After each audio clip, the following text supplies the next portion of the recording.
En route vers les assises interlibyennes de réconciliation, prélude à la tenue des élections libres, démocratiques et apaisées, le Centre international des conférences de Kintélé a abrité ce lundi la 9e réunion du comité de haut niveau de l'Union africaine pour la Libye.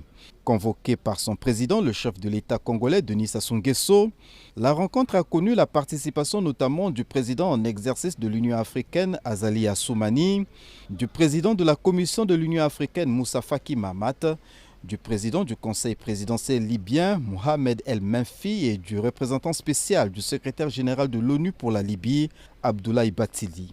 Après le mot de bienvenue du préfet du département du Poul, Georges Kilébé, le secrétaire général adjoint des États de la Ligue arabe est monté au créneau pour réaffirmer l'attention que ces États accordent au processus menant à la restauration de la Libye. Tout en appelant à l'appropriation de ce processus par les Libyens, il a exhorté à l'apaisement du discours politique. Autre intervention enregistrée à cette réunion, celle d'Abdoulaye Bathily. Le représentant spécial du secrétaire général de l'ONU pour la Libye a relevé la complexité du dossier. Pour lui, le processus politique et le processus de réconciliation doivent aller de pair. Dans son propos, Abdoulaye Bathily n'a pas manqué de saluer les efforts déployés par le président Denis Sassou Nguesso à la tête du comité de haut niveau de l'Union africaine pour la Libye. Monsieur le Président Denis Sassou Nguesso, chers frères, vous et moi appartenons à une génération d'Africains témoins des espoirs, des victoires, mais aussi des déceptions et des tragédies de l'Afrique de ces 60 dernières années. Je souhaite de tout cœur que le processus de réconciliation nationale en Libye soit épargné de l'exemple contagieux de ces douloureuses récidives qui donnent l'impression d'un travail de Sisyphe. La crise libyenne a trop duré, a déploré de son côté le président de la Commission de l'Union africaine. Moussa Faki Mahamat a insisté sur la centralité de la réconciliation pour mettre un terme au conflit libyen. Il n'y aura pas d'accord politique viable sans la réconciliation. Il n'y aura pas d'élection régulière, transparente et inclusive sans la réconciliation. Il n'y aura pas de paix durable sans la réconciliation. Il n'y aura pas de prospérité viable sans la réconciliation des cœurs et des esprits. Vous l'aurez bien compris, cette centralité de la réconciliation inscrit l'action constante, acharnée, courageuse et constructive du président du Haut Comité, le président Denis Sassou Nguesso, en tête du palmarès des efforts de l'Union africaine sur ce dossier. Moussa Faki Mahamat a clos son propos en plaçant les Libyens devant leurs propres responsabilités. Il est important d'accélérer la mise en place d'institutions politiques stables et légitimes en Libye pour permettre un retour rapide à la paix, à la stabilité dans ce pays frère. Cela inclut la tenue d'élections libres et équitables sous la supervision bien sûr de l'Union africaine et ses partenaires afin de donner au peuple libyen la possibilité de choisir ses responsables. Ces institutions doivent être inclusives et représentatives de la diversité de la population libyenne afin de favoriser la confiance et la cohésion sociale. C'est désormais clair, la date et le lieu de la tenue de la conférence nationale de réconciliation interlibyenne sont connus. C'est le 28 avril 2024 à Sirte, ville située sur la côte méditerranéenne de la Libye, dans la région de la Tripolitaine. Ce qui a l'avantage de réunir en un temps record toutes les parties impliquées dans le conflit libyen. Le président de la République du Congo, Denis Sassou Nguesso, président du comité de haut niveau de l'Union africaine sur la Libye, se réjouit des avancées enregistrées pour parvenir à cette décision salvatrice. Mais pas de l'euphorie, a prévenu le chef de l'État congolais à l'ouverture des travaux. Après plus d'une décennie d'efforts colossaux et soutenus, le temps de la guerre est inexorablement révolu. Celui de la paix accélère résolument sa marche vers le dénouement de cette tragédie.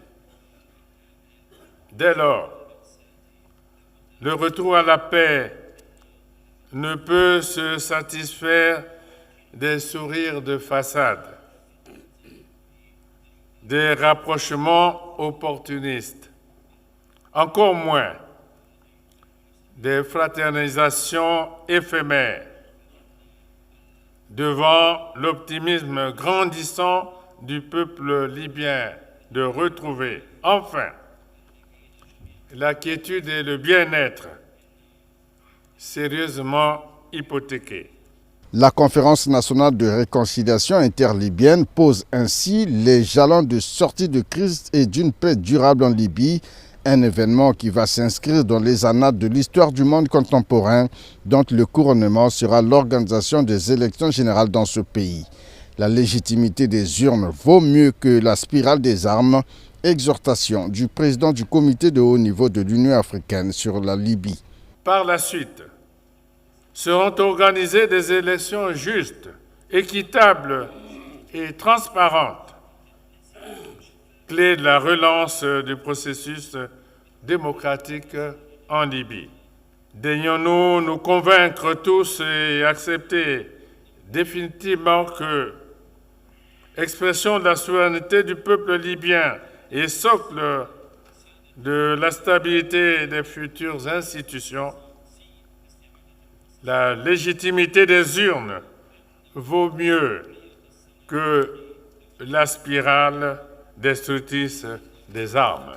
Denis Sassou Nguesso invite ainsi la communauté internationale, notamment les Nations Unies et d'autres partenaires, à s'impliquer davantage pour que le dialogue interlibyen soit une réussite, car après plus d'une décennie de destruction, l'heure est venue pour la Libye de revenir dans le concert des nations comme un acteur majeur. La 9e réunion du comité de haut niveau de l'Union africaine sur la Libye est convoquée à l'initiative du chef de l'État congolais Denis Sassou Nguesso, président du dit comité, pour examiner l'état du processus de réconciliation nationale en Libye. Du communiqué final, il ressort que les membres du comité reconnaissent et se félicitent des progrès politiques significatifs en Libye menant aux élections présidentielles et parlementaires. Aussi ont-ils souligné la nécessité d'unifier le pays à travers un processus de réconciliation nationale inclusif afin de favoriser la cohésion et l'unité sociale et politique. Les membres du comité ont en outre exprimé leur soutien à l'unification des institutions nationales conformément aux aspirations du peuple libyen et conformément aux résolutions de l'Union africaine et internationale. Les membres du comité ont salué la décision du président du Conseil présidentiel de créer dans les plus brefs délais un commissariat national à la réconciliation. Les membres du Conseil ont réitéré leur appel à toutes les parties prenantes libyennes à adhérer pleinement aux efforts de réconciliation de manière inclusive et constructive, tout en soulignant l'aspect essentiel de la question de la justice transitionnelle dans ce processus, y compris le recours aux approches traditionnelles relatives à la résolution des conflits. Le comité a également salué l'engagement du secrétaire général de l'ONU, Antonio Guterres, et a encouragé son représentant spécial en Libye, dans un esprit de complémentarité, de coopérer étroitement avec l'Union africaine en vue d'assurer le rétablissement de la paix et de la stabilité en Libye. Ces assises de Brazzaville ont permis une fois de plus aux membres du comité de reconnaître le leadership du président Denis Sassou Nguesso pour sa détermination à conduire la Libye vers la paix et la stabilité. Le comité a aussi souligné l'urgence d'une convergence et d'une complémentarité des actions de l'Union africaine, des Nations unies, de la Ligue des États arabes, l'Union européenne et de la communauté internationale afin d'éviter la duplication des efforts en faveur de la Libye. Le comité a renouvelé son appel à tous les acteurs extérieurs pour qu'ils cessent leur ingérence dans les affaires internes de la Libye. Des ingérences qui sont susceptibles de maintenir le statu quo qui prévaut et qui porte préjudice aux intérêts fondamentaux du peuple libyen, à ses aspirations légitimes à la stabilité, à la paix, à la prospérité et au développement. Enfin, les membres du comité ont félicité le leadership du président Denis Sassou Nguesso pour son engagement indéfectible et ses efforts inlassables en faveur de la paix en Libye. Ils ont en outre réaffirmé leur détermination à catalyser leurs actions de soutien en faveur de la tenue de la conférence de réconciliation nationale et de la conduite d'un processus électoral démocratique, crédible et transparent comme unique gage de paix pour l'ensemble du peuple libyen. Clôturant les travaux de la 9e réunion du comité de haut niveau de l'Union africaine sur la Libye, le président Denis Sassou Nguesso a lancé un appel pressant aux parties libyennes pour que les avancées enregistrées à Brazzaville soient applicables sur le terrain. Je me félicite des contributions dignes d'éloge qui ont constitué la trame de nos travaux.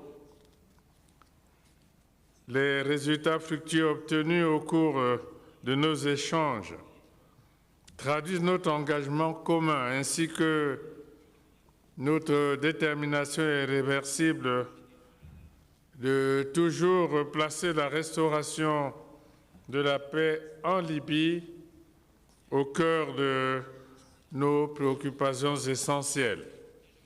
L'exigence et l'urgence d'une solidarité plus agissante nous interpellent tous. L'optimisme reste de mise. C'est pourquoi je lance, une fois de plus, un appel pressant aux parties libyennes